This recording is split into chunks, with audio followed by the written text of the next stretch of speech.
بسم الله الرحمن الرحيم الحمد لله والحمد حقه كما يستحقه حمدا كثيرا الحمد لله الذي أذهب الليل مظلما بقدرته وجاء بالنهار مبصرا برحمته وكساني ضياه وأنا في نعمتي وصل على عبدك وحبيبك ونجيبك وخيرة خلقك وبلغ رسالاتك وحامل وحيك محمد المصطفى صلى الله عليه وآله وسلم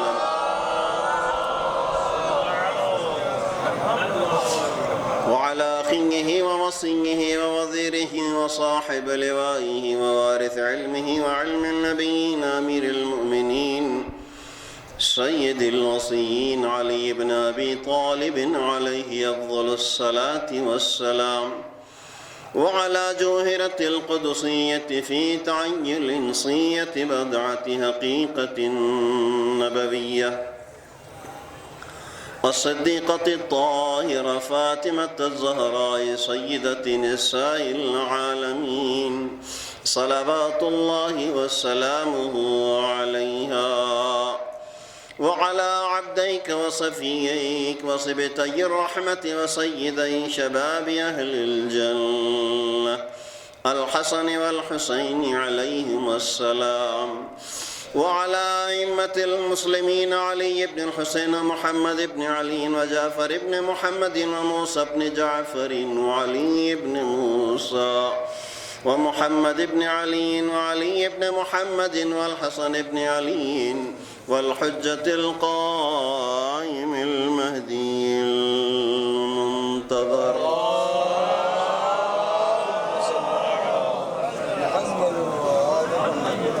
اللهم عجل فرجه وسهل مخرجه واجعلنا من أنصاره وشيعته اللهم وال من والاهم وعاد من عاداهم وانصر من نصرهم واخذل من خذلهم أولي الأمر الذين فرضت علينا طاعتهم أوصيكم عباد الله بتقوى الله واتباع أمره ونهيه بندگان خدا کو ایک بار پھر زندگی کے تمام امور میں تقوی اختیار کرنے کی سفارش کی جاتی ہے خداوند عالم کے نزدیک اس کے محبوب بندے کی وہی عبادت وہی تجارت وہی ملازمت وہی طرز زندگی اور طرز بندگی قابل قبول ہے جو تقوی کے اصولوں کے مطابق انجام دیا جا رہا ہو ماہ مبارک رمضان میں بندگان خدا کو چاہیے کہ وہ خدا کی دی ہوئی عظیم نعمتوں میں غور کریں سوچیں اور ان اعزازات کو اپنانے کی کوشش کریں کہ جو اللہ رب العزت نے بحیثیت خالق ہونے کے اپنے مخلوق کو نصیب فرمایا اور یاد رکھیں کہ ان نعمتوں میں سے عظیم نعمت حجت خدا صاحب العصر والزمان امام زمانہ عجل اللہ تعالیٰ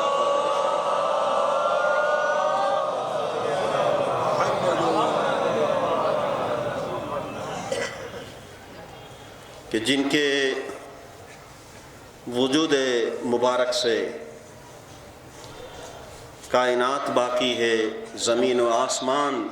باقی ہیں نظم کائنات باقی ہے اور آج جو کچھ انسان پا رہا ہے جو رزق پا رہا ہے جو زندگی پا رہا ہے جو مقدرات اس کے نصیب ہو رہے ہیں وَبِيُمْنِهِ رُزِقَ الْوَرَى یہ احسان ہے حجت خدا کا یہ برکت ہے حجت خدا کی، اور یہ فیض ہے حجت خدا۔ اور جس طریقے سے شبہ قدر جو انشاءاللہ العزیز اسی ہفتے میں تینوں شب قدر ہیں، ان شب قدروں کی تفصیل انشاءاللہ بیان ہوگی۔ احادیث ائمہ معصومین علیہم السلام کی روشنی میں شب قدر کا گہرا تعلق ہے حجت خدا سے۔ یعنی اگر یہ سمجھا جائے، اتنا سمجھ لینا کافی ہے کہ جو مقدرات بنتے ہیں وہ فائلیں حجت خدا تک پہنچتی ہیں، بارگاہ خداوندی سے منظوری کے بعد پھر حجت خدا کے پاس آتی ہیں، اور حجت خدا کے حکم کے مطابق اس پر عمل درآمد شروع ہو جاتا ہے۔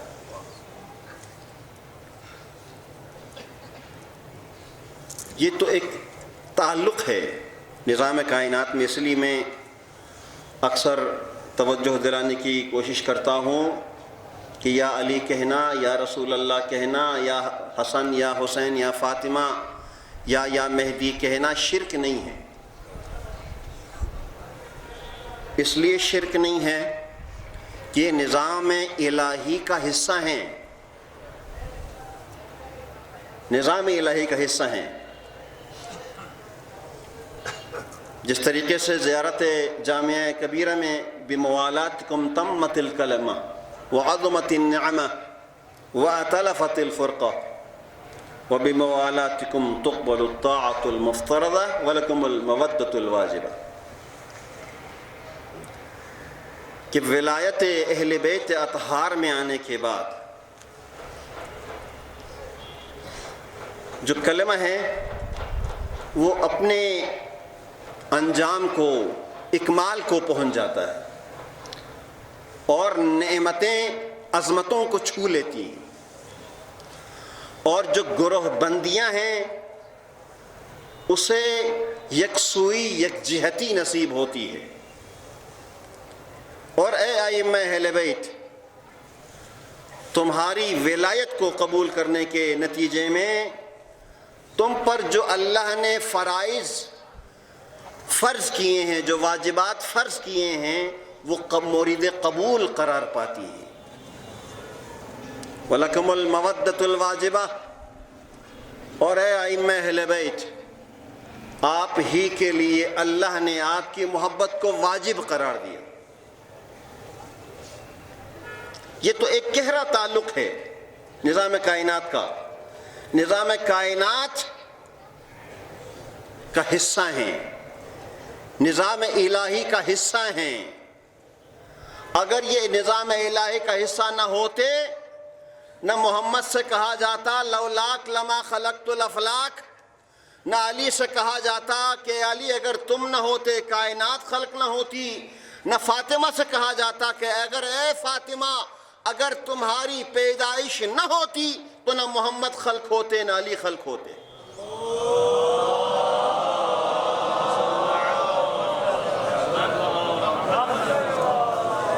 یہ گہرا تعلق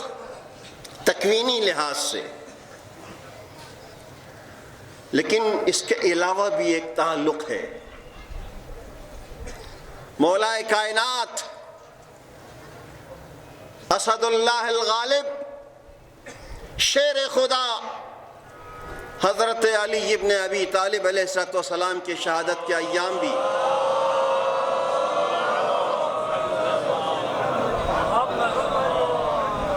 شہادت کے ایام منائے جائیں گے، اور ہم مکتب امامیہ اثنا عشریہ شیعیان علی کے طور پر جانے جاتے ہیں،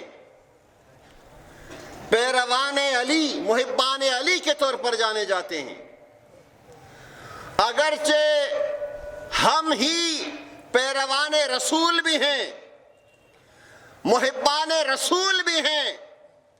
عاشقان رسول بھی ہیں، شیعیان رسول بھی ہیں، لیکن رسول کے بعد جو تقسیم ہوئی اس تقسیم میں ہمارا نام شیعیان علی پڑ گیا، اور ہمیں فخر ہے شیعہ علی ہونے پر،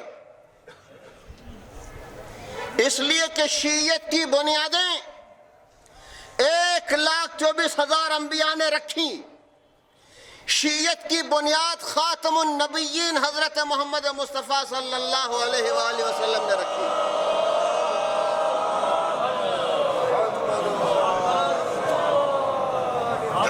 اور اس شیعیت کی بنیاد میں 12 ائمہ طاہرین، انہوں نے اس شیعیت کی بنیاد رکھی، اور نہ صرف شیعیت کی بنیاد رکھی بلکہ شیعیت کو عروج دینے کے لیے پوری دنیا پر شیعیت کی حاکمیت کو ثابت کرنے کے لیے ایک کو پردے غیب میں رکھا جسے دنیا مہدی کے نام سے جانتی ہے۔ مہدی یعنی شیعیت کی حکومت، مہدی یعنی شیعیت کی حاکمیت، اور مہدی یعنی پورے اختلافات کا نتیجہ، مرکز، محور شیعہ علی ابن ابی طالب۔ لہذا مولا کائنات کا جب ذکر ہو، مولا کائنات کی پیروکاری کا جب ذکر ہو، جب شیعیان علی کی تعریف ہو، اس تعریف کو یقیناً بہت محدود پیمانے پر رکھا گیا، یعنی شیعہ اسے کہا گیا جو خلافت بلا فصل علی کو مانتا ہو، خلیفہ بلا فصل علی کو مانتا ہو، 12 اماموں کو مانتا ہو، ہاتھ کھول کر نماز پڑھتا ہو، اور اپنی اپنی پہچانیں ان پہچان تک محدود رکھا گیا۔ اور جو شیعیت کی حقیقی تعریف یا شیعیت کا حقیقی تصور ممکن ہے وہ پیش نہیں کیا گیا۔ آج الحمدللہ اللہ رب العزت نے شیعیت کو وہ مقام نصیب فرمایا کہ پوری دنیا میں آج اگر شیعہ مکتب پہچانا جاتا ہے تو وہ اس بنیاد پر پہچانا جاتا ہے، علمی بنیادوں پر مستحکم کوئی اگر مکتب ہے تو وہ شیعہ علی ابن ابی طالب کا مکتب ہے، جس کی علمی بنیادیں مضبوط ہیں، جس کا قرآن و حدیث سے گہرا رشتہ موجود ہے۔ یہ ہمیں اعزاز حاصل ہے، اللہ کی بارگاہ میں ہم یہ بطور فخر پیش کر سکتے ہیں کہ ہمارے 11ویں امام حسن عسکری نے بھی اگر کوئی روایت کی ہے سلسلہ ملا ہے رسول اللہ سے، رسول اللہ سے ملایا۔ لہذا اگر آج شریعت محمدی کی کوئی حقیقی تصویر نظر آتی ہے تو وہ شیعان حیدر کرار کا مکتب ہے، شیعہ مکتب ہے، شیعہ مذہب ہے، شیعہ مسلک ہے جو شریعت محمدی پر من و ان عمل کرنے والا ہے۔ اس کے علاوہ جو چیز میں آپ کی خدمت میں بیان کرنا چاہتا ہوں، شیعیت انسانی معاشروں کی ترقی کی علامت، دین اسلام انسانوں کو پستیوں سے نکالنے، گراوٹوں سے نکالنے، زبوں حالی سے نکالنے، شک و شبہ سے نکالنے، ابہام اور یعنی توہمات سے نکال کر کائنات کے رموز پر تسلط دینے کا نام شیعیت ہے، دین ہے، شریعت ہے، مکتب ہے اور آئیڈیالوجی ہے۔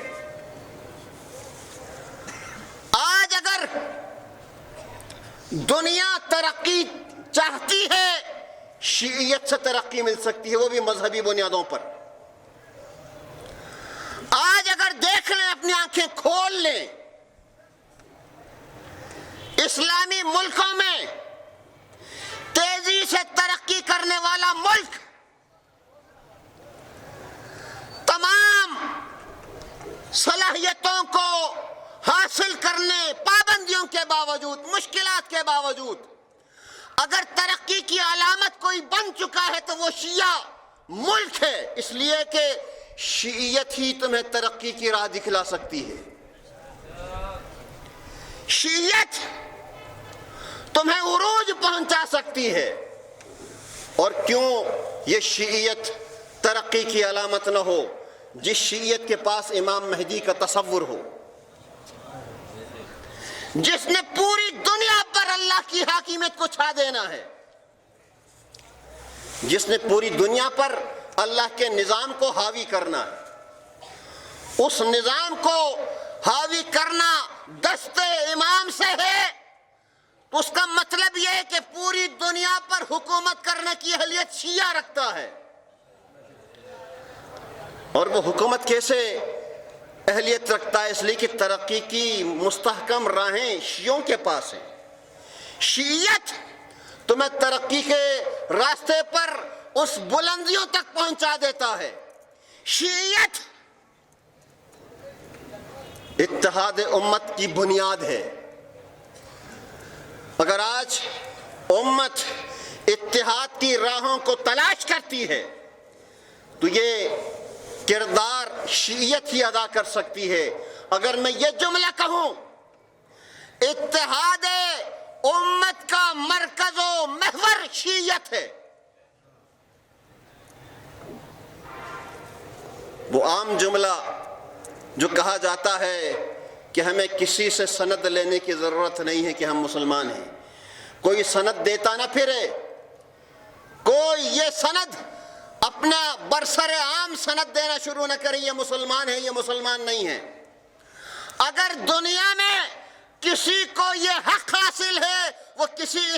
کسی کے اسلام اور غیر مسلم ہونے کا فیصلہ کرے تو وہ بھی شیعیت ہے، وہ بھی شیعیت کو یہ مقام حاصل ہے۔ آج سسکتے بلکتے انسانیت کو نجات دینے کا نام شیعیت ہے۔ شیعیت کی تعریف اور علی کے شیعہ مولا کائنات کی 1442ویں یعنی معذرت 1002 سال ہو گئے شہادت کو، 1002 سال۔ اس شہادت کی مناسبت سے میں جملہ نمازیوں، روزہ داروں، پیروکاروں کو متوجہ کر رہا ہوں کہ شیعیت لڑنے جھگڑنے اور علمی مباحثے اپنی جگہ، لڑنے جھگڑنے کا نام نہیں ہے، تند و تیز جملات بیان کرنے کا نام نہیں ہے۔ شیعیت اتحاد امت کی بنیاد، شیعیت ترقی کی نشانی، ترقی کی علامت، شیعیت انسانی معاشرے میں، انسانی معاشروں کا ممتاز معاشرہ، کامیاب انسانوں کی علامت شیعیت ہے، سرفراز انسانوں کی بنیاد شیعیت ہے۔ اولئک هم الفائزون کی تشریح کو رکھ لیں، خیر البریہ کی تشریح کو رکھ لیں۔ اگر کائنات میں کوئی اللہ کی نظر میں محبوب بندہ ہے، بشر ہے، جو انسانی خد و خال میں انسانی کردار اپناتے ہوئے، انسانی گفتار کو اپناتے ہوئے اگر کوئی اللہ کی بارگاہ میں پیش ہونے کی سعادت اگر حاصل کر سکتا ہے تو وہ علی کا شیعہ ہے، جسے دنیا شیعہ کہتی ہے۔ قدر کیجیے اپنی شیعت کی، اس کو چھوٹی موٹی چیزوں میں برباد نہ کیجیے۔ اور یہ شیعیت کی بنیاد کیا سبب ہے کہ وہ دنیا کے تمام جو تقاضے کردار صرف سوائے شیعہ کے کوئی ادا نہیں کر سکتا۔ اگر اسلام دشمن طاقتوں کے مقابلے میں کوئی اسلام کا پرچم بلند ہوگا، وہ ہاتھ شیعہ کا ہوگا، وہ جس زمین پر کھڑا ہوگا وہ شیعہ زمین ہوگی۔ اور اگر وہ دنیا کے ان ایٹمی طاقتوں کے مقابلے میں، اسلام دشمن ایٹمی طاقتوں کے مقابلے میں اپنی طاقت کا اظہار کرے گا تو وہ بھی شیعہ ہوگا۔ حدیث کہتی ہے، قرآن یہ کہتا ہے کہ یہ مقام بلند ہے شیعت کا، لہذا اس شیعت کو سمجھیں، ترقی کی راہوں کا انتخاب کریں، ترقی کے ضروریات کی طرف توجہ دیں، اپنے معاشرے کو فرسودہ، آلودہ اور پسماندہ نہ بنائیں۔ میں کہہ چکا ہوں، دوبارہ کہہ رہا ہوں معذرت کے ساتھ، اللہ نے ہمیں ایسے گوہر نایاب میں پیدا کیا ہے جس کی مثال دنیا میں نہیں ملتی۔ کیوں پیدا کیا ہے؟ کیا خدا ہمیں پسماندہ خطوں میں رکھنا چاہتا تھا؟ خدا کی مشیت نہیں ہے۔ خدا نے جہاں علی کے چاہنے والوں کو پیدا کیا، وہ خطہ دنیا کی نظروں میں کھٹکنے والا، ممتاز، حساس، اہمیت کا حامل، مگر یہ اہمیت ہم نے کہاں استعمال کی؟ جلوسوں کے لیے، دن منانے کے لیے، فلانا جگہوں پر تقریب رکھنی ہے، وہاں کے لیے ہم نے تمام توانائی وہاں خرچ کی۔ بن جائیں، ترقی کا نشان بن جائیں، ترقی کی بنیاد بن جائیں، اچھے اور پاکیزہ معاشرے کی بنیاد ڈالنے کے روح روان آپ بن جائیں،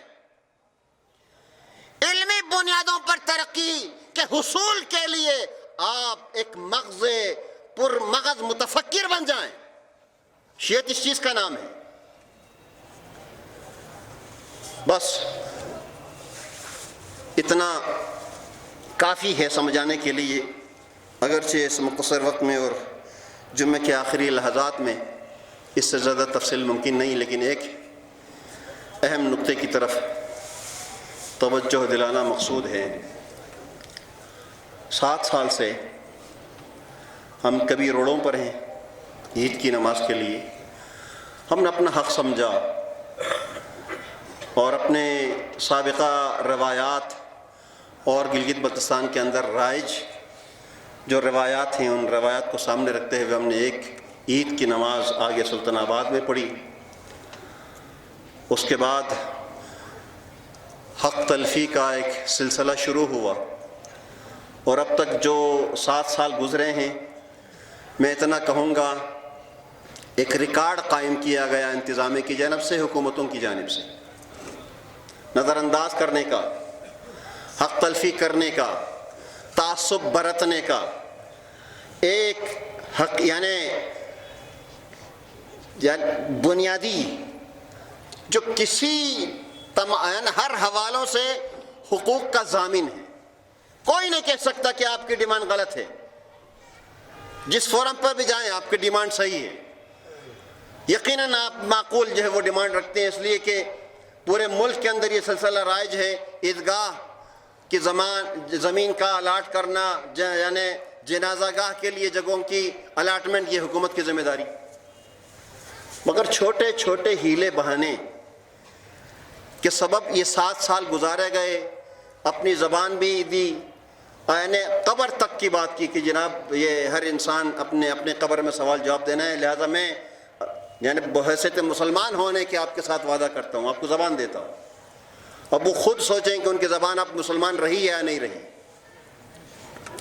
نظر انداز کیا گیا، حق تلفی کی گئی، ریکارڈ قائم کیے گئے، اور اب کوئی مہلت نہیں ہے۔ ہم انتظار میں ہیں، آج جمعہ گزر گیا، اگلے جمعۃ الوداع تک ہم انتظار میں ہیں۔ اگر اب بھی حق کا ساتھ نہیں دیا گیا، جھوٹے چیزوں کے یعنی وہ ایسے فارمولے کہ جس کی کوئی حیثیت نہیں، کوئی وقت نہیں۔ یاد رکھیں، دنیور اور دنیور میں بسنے والے، دنیور کے آس پاس بسنے والوں کے حقوق یقیناً مسلم ہیں، لیکن جو دنیور کی اصل ساخت ہے، اصل پہچان ہے، اس کو نظر انداز کرنا کسی بھی صورت میں تمہارے لیے ناقابل برداشت ہوگا۔ لہذا ادھر ادھر کے بہانے مت ڈھونڈو، اور ہم انتظار میں ہیں اگلے جمعے تک، اس کے بعد نہ ہم نے تمہاری سننی ہے، جو ہوگا تمام تر حالات کی ذمہ داری انتظامیہ پر ہوگی، حکومت پر ہوگی۔ ہم تو اسے ایک اسلامی ملک سمجھتے تھے، اسلامی حصہ سمجھتے تھے، جو آتے ہیں جو بھی انتظامی افسران آتے ہیں ہم ان کو مسلمان سمجھتے تھے، لیکن ہم اس نتیجے پر پہنچ گئے ہیں کہ نہ وہ مسلمان ہیں، نہ وہ پاکستانی ہیں، نہ ان کے اندر عدل ہے، نہ ان کے اندر انصاف ہے۔ لہذا یہ سلسلہ اب مزید آگے بڑھ نہیں سکتا، اور ہم اگلے جمعے تک انتظار میں ہیں۔ اگر نہ ہوا تو ذمہ دار انتظامیہ ہوگی، حکومت ہوگی، اور انشاءاللہ العزیز شبہائے قدر اور ایام شہادت مولا کائنات، اس میں گزارش کروں گا کہ جو اس وقت کورونا کی صورتحال ہے، اب اس کو انکار نہیں کیا جا سکتا۔ آپ کے اپنے پڑوس ملک میں دیکھ لیں، آپ کی آنکھوں دیکھا حال ہے۔ جب یہ کورونا بپھر جاتا ہے تو وہ حالت ہو جاتی ہے۔ اب کسی سبب، یا آپ کی اچھائی سبب بنی، یا آپ کی جو ہے وہ قوت مدافعت سبب بنی، یا آپ کے نیک اعمال سبب بنے، ابھی تک اس نے اپنے آپ کو جو ہے وہ پاگل نہیں بنایا۔ کورونا نے کسی حد تک کنٹرول میں ہے، لیکن کوشش یہ کی جانی چاہیے، عقل کے بھی تقاضا ہے، دین کا بھی دستور ہے کہ احتیاط کریں، احتیاطی تدابیر اپنائیں۔ کوئی معمولی اگر شکایت اپنے اندر محسوس کریں تو فوری طور پر اپنا علاج کروائیں،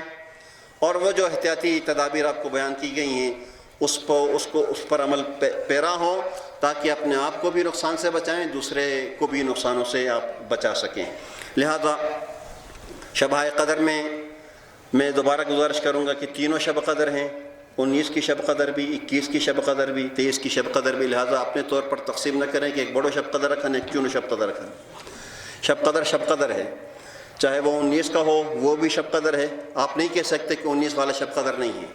یا 21 والا شب قدر نہیں ہے، صرف 23 والا ہی شب قدر ہے۔ شاید پہلے زمانے میں ہمارے سمت کے تھے، جو اخن علماء ہوتے تھے، شاید ابتئی بین سکھ کے جناب وہ پتھے ایک رات لو تھرون، لیکن اب یہ الحمدللہ نوجوانوں کے اندر بھی ایک، اس کو میں اچھی تو نہیں کہہ سکتا، اچھی یعنی بری تبدیلی ضرور ہے کہ راتیں جاگ کے گزارتے ہیں، جبکہ اللہ رب العزت نے رات سونے کے لیے اور دین جو ہے وہ کسب معاش کے لیے دیا ہے۔ آج کل الٹا ہو رہا ہے کہ ہمارے نوجوان دین کو سوتے رہتے ہیں، رات جاگے رہتے ہیں۔ لہذا اس تازہ جو تبدیلی آئی اس میں سمجھتا ہوں کہ 3 دن شب بیداری کرنا اور اللہ کی بارگاہ میں اعمال قرآن انجام دیتے ہوئے، طلب مغفرت کرتے ہوئے گزار لینا کوئی بڑی بات نہیں ہے۔ لہذا تینوں شب قدر انجام دیے